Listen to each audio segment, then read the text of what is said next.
नमस्कार। जियो politics UPSC पे एक बार फिर आप सभी का स्वागत है। रिसेंटली भारत और ईरान के बीच में चाबार पोर्ट को लेकर के एक बड़ी डील हुई है। इस डील के तहत भारत अब ईरान के चाबार पोर्ट को अगले 10 सालों तक ऑपरेट करेगा। इस डील की खास बात यह है कि 10 साल के बाद ये पूरा प्रोजेक्ट ऑटोमेटिक रिन्यू हो जाएगा।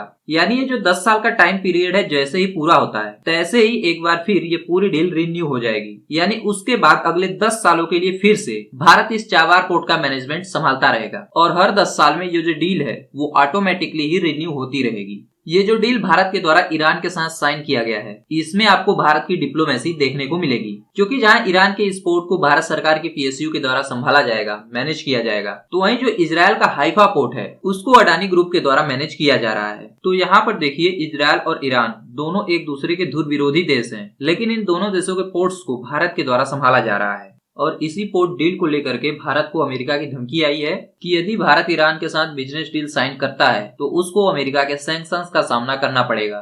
लेकिन इस डील की खास बात यह है कि ये डील ऐसे समय में हुई है जब भारत में चुनाव चल रहे हैं, और ऐसे में नॉर्मली कोई भी सरकार चुनाव के समय में इतने बड़े कदम नहीं उठाती है। और ये जो भारत सरकार के द्वारा ईरान के साथ चाबार पोर्ट को लेकर के जो डील साइन हुई है तो ये भारत के लिए इकोनॉमिकली और स्ट्रेटेजिकली काफी इंपॉर्टेंट है।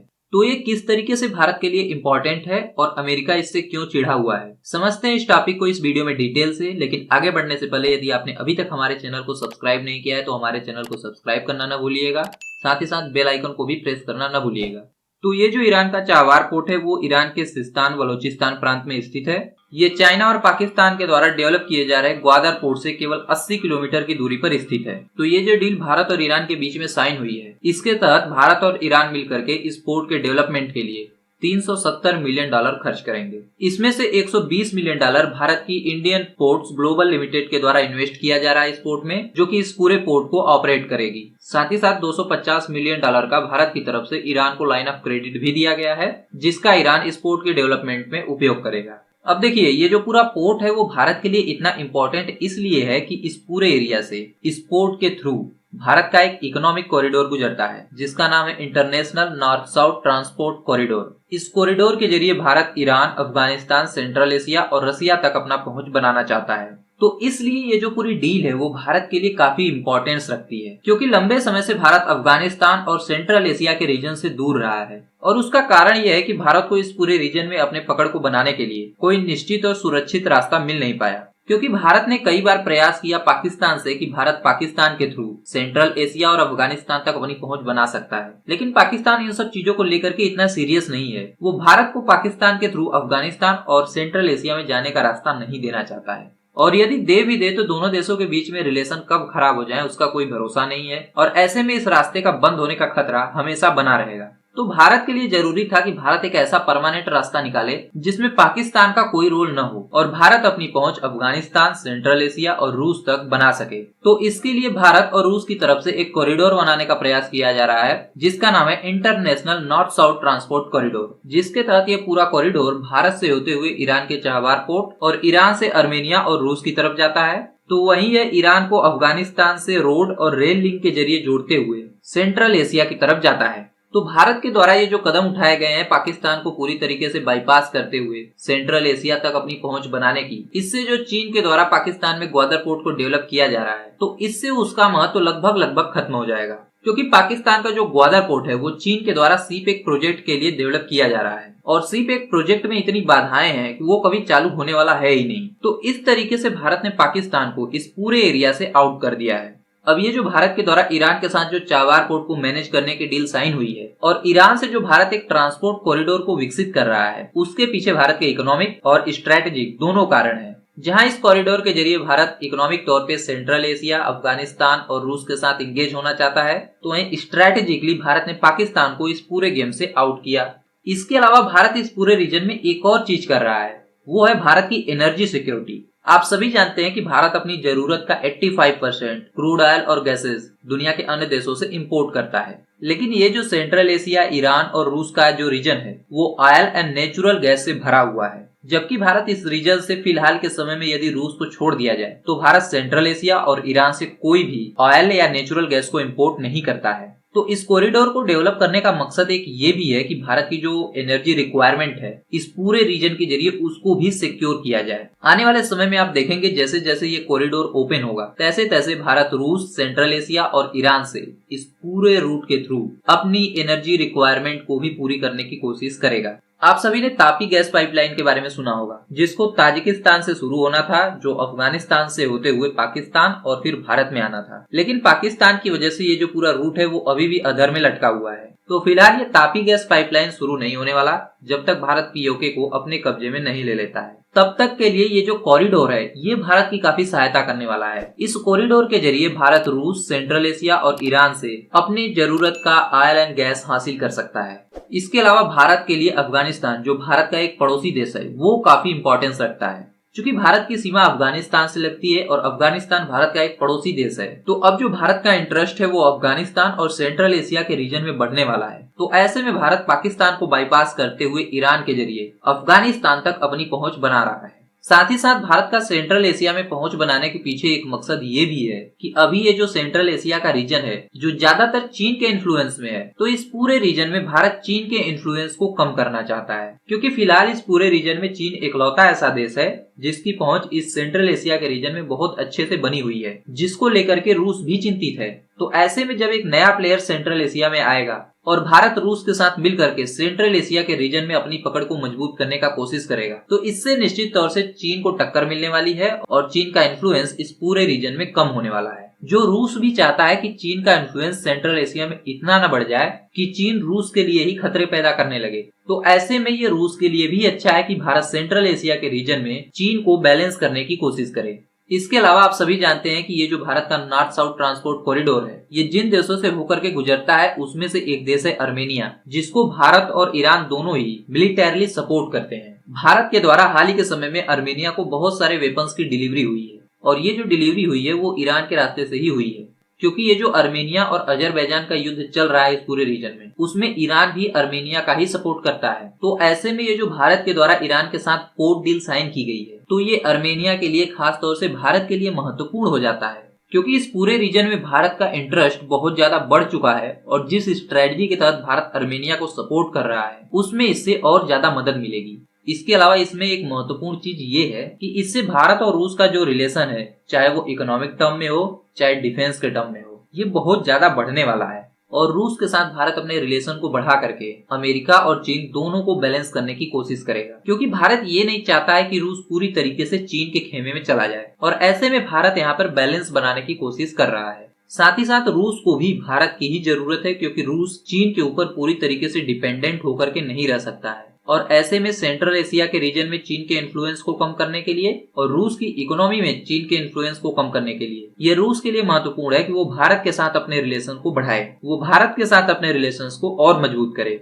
साथ ही साथ भारत ने ईरान के साथ अपने नजदीकी को बढ़ा करके वेस्ट एशिया और इजराइल को बैलेंस करने की कोशिश की है। तो यहाँ पर भारत की पूरी डिप्लोमेसी दिखती है कि किस तरीके से भारत अमेरिका, चीन, वेस्ट एशिया को बैलेंस करने की कोशिश कर रहा है। साथ ही साथ भारत किस तरीके से अपने इकोनॉमिक इंटरेस्ट को वेस्ट एशिया और सेंट्रल एशिया के रीजन में सुरक्षित करने का प्रयास कर रहा है।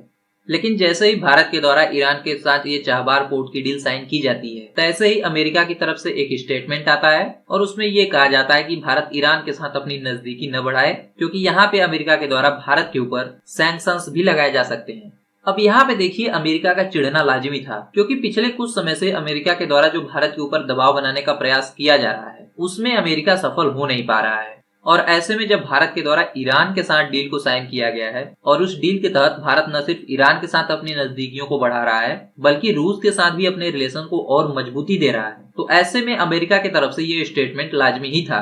क्योंकि पिछले कुछ समय से आपने देखा होगा कि भारत और अमेरिका के बीच में रिलेशन काफी इंप्रूव हुए हैं, लेकिन अमेरिका के साथ एक समस्या है। अमेरिका जिस भी देश के साथ काम करता है तो वो चाहता है कि वो देश उसी की बात को माने, मतलब उस देश का खुद का कोई ऑटोनॉमस डिसीजन न हो। जो बड़े डिसीजन उस देश के लिए लिए जाएंगे वो अमेरिका के हिसाब से लिए जाएंगे।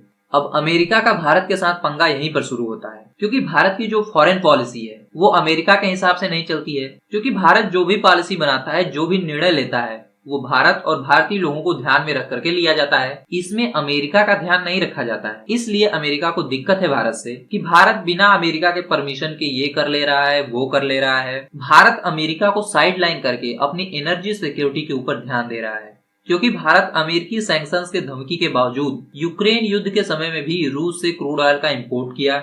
इसके अलावा इस पोर्ट डील के जरिए, साथ ही साथ नॉर्थ साउथ ट्रांसपोर्ट कॉरिडोर के जरिए भारत ईरान और रूस से अपने संबंध को मजबूती दे रहा है। साथ ही साथ अमेरिका को भी इस बात की समझ है कि भारत इस कॉरिडोर के जरिए रूस से, सेंट्रल एशिया से और ईरान से अपनी एनर्जी जरूरतों का पूरा करने का अवश्य प्रयास करेगा। तो ऐसे में यदि आप पूरी दुनिया में देखें तो अमेरिका इस तेल के खेल का बड़ा खिलाड़ी है। अमेरिका ने हमेशा से ये सुनिश्चित किया है कि जो भी बड़े ऑयल प्रोड्यूसिंग कंट्रीज हैं वो अमेरिका और यूरोप की तरफ ऑयल की सप्लाई हमेशा जारी रखें, जबकि एशिया को इन सब चीजों से दूर रखा गया। खास तौर से चीन और भारत जैसे देशों को इन सब चीजों से दूर रखने का प्रयास किया गया। तो अमेरिका को पता है कि ये जो भारत कर रहा है इससे भारत की जो स्ट्रेटेजिक ऑटोनॉमी है ये और ज्यादा बढ़ेगी और ऐसे में अमेरिका का प्रभाव भारत के ऊपर कम होगा। और इसको लेकर के हाल ही में जो भारत में अमेरिका के एम्बेसडर हैं उनके द्वारा भी एक स्टेटमेंट दिया गया कि भारत रूस का तेल इसलिए खरीद पाया क्योंकि अमेरिका चाहता था कि कोई न कोई देश रूस से उसके तेल को खरीदे। इससे पूरी दुनिया के ऑयल मार्केट में जो ऑयल का प्राइस है वो स्टेबल रहेगा, इसलिए हमने भारत को रूस से तेल खरीदने दिया। अब यहाँ पर देखिए एक मुहावरा बहुत सही बैठता है अमेरिका के ऊपर, वो है कि यदि लोमड़ी को अंगूर ना मिले तो लोमड़ी कहती है कि अंगूर खट्टे हैं। जब भारत बड़े स्केल में रूस से क्रूड ऑयल का इंपोर्ट कर रहा था तो ऐसे समय में अमेरिका के द्वारा भारत के ऊपर बहुत ज्यादा दबाव बनाया जा रहा था कि भारत रूस से क्रूड ऑयल का इंपोर्ट ना करे। यहाँ तक कि जो अमेरिका के डिप्टी नेशनल सिक्योरिटी एडवाइजर हैं वो भारत का दौरा करते हैं और भारत को मनाने का प्रयास करते हैं, भारत को डराने और धमकाने का प्रयास करते हैं कि भारत रूस से क्रूड ऑयल का इंपोर्ट ना करे। और अभी जो भारत में अमेरिका के एम्बेसडर हैं एरिक गार्टेसी, उनके द्वारा ये बयान आ रहा है कि नहीं जी, हमने तो भारत को रूस से तेल खरीदने से कभी मना नहीं किया, बल्कि हम तो चाहते थे कि भारत रूस से तेल खरीदे ताकि दुनिया में ऑयल के प्राइसेस स्टेबल रहें।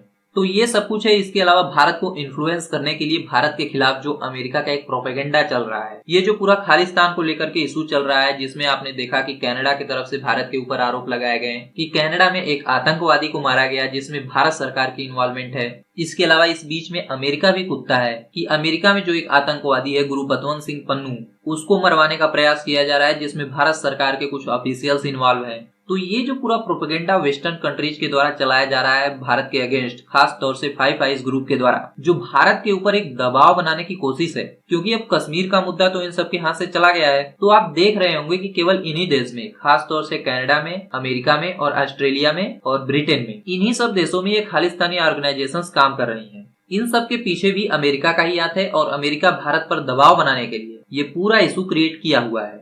खास तौर से भारत के इलेक्शंस के समय में जब भारत में चुनाव हो रहे हैं तो ऐसे में भारत के ऊपर दबाव बनाने के लिए, भारत में चुनाव को इन्फ्लुएंस करने के लिए अमेरिका ने बार बार खालिस्तानी मुद्दा उठाया और ये प्रयास किया कि भारत के चुनाव में इंटरफेयर किया जाए। लेकिन जैसे ही इस पूरे केस में रूस की एंट्री होती है, जो भारत के पक्ष में बयान देता है कि ये जो अमेरिका के द्वारा भारत के ऊपर आरोप लगाए जा रहे हैं कि किसी पन्नू के मर्डर के प्लॉट में भारत सरकार के किसी ऑफिशियल्स का हाथ है, उसमें अमेरिका के द्वारा कोई सबूत प्रोवाइड नहीं किए गए हैं और ऐसे में अमेरिका के द्वारा भारत के खिलाफ ये आरोप लगाया जाना गलत है और ये एक्सेप्टेबल नहीं है। और रूस के द्वारा ये भी अमेरिका के ऊपर आरोप लगाया गया कि अमेरिका भारत के चुनाव में दखल देने का प्रयास कर रहा है। और जैसे ही रूस भारत के पक्ष से इस मामले में कूदा, तैसे ही अमेरिका की तरफ से गोल मटोल जवाब आने शुरू हो गए कि नहीं जी, हम भारत के चुनाव में दखल देने की कोशिश नहीं कर रहे हैं। भारत के ऊपर हमारी तरफ से जो आरोप लगाए गए हैं और उसमें जो भारत जांच कर रहा है उससे हम संतुष्ट हैं। तो अमेरिका इस पूरे मुद्दे पर घिरने से अपने तेवर में ढील दिया और ऐसा माना जा रहा था कि जिस तरीके से भारत अमेरिका के चुनाव में इंटरफेयर करने की कोशिश कर रहा है उससे भारत सरकार नाराज चल रही है। और ऐसे में आप देखिए ईरान के साथ ये जो पोर्ट डील साइन हुई है वो ऐसे समय में हुई है जब भारत में चुनाव चल रहे हैं। यानी भारत सरकार इतनी आश्वस्त है कि ये जो पूरा कॉरिडोर है,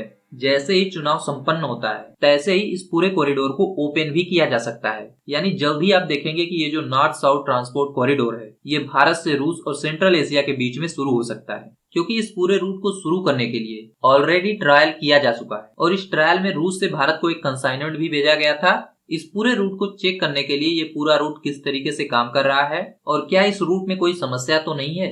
तो देखिए इस पूरे नॉर्थ साउथ ट्रांसपोर्ट कॉरिडोर का ट्रायल भी हो चुका है और ये जल्द ही शुरू भी होने वाला है। तो ऐसे में ये सब कुछ अमेरिका को बुरा लगेगा ही। तो ये जो अमेरिका के द्वारा सैंक्शंस की धमकी दी जा रही है भारत को, इसमें कुछ ज्यादा दम दिखता नहीं है। और वैसे भी यदि अमेरिका भारत के ऊपर सैंक्शंस लगाने की कोशिश करता है तो ये अमेरिका के भी हित में नहीं होगा। तो ये केवल अमेरिका का भारत के ऊपर अपने इन्फ्लुएंस को बढ़ाने का, भारत के ऊपर दबाव बनाने का एक प्रयास मात्र है।